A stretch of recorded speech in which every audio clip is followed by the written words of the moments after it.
घटगाँ scooty सहित बाइक्र मुहांमुही धक्का एक मृत 3 गुरुतर।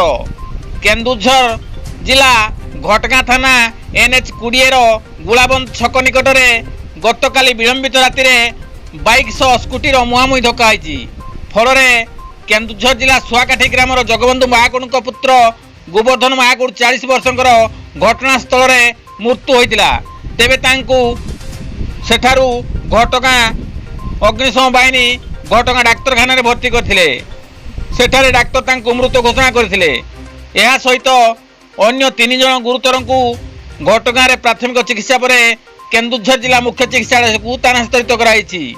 एठारे सूचनायोग्य जे जातीय राजपथ रे एपरी प्रत्येक दिन दुर्घटना घटुची।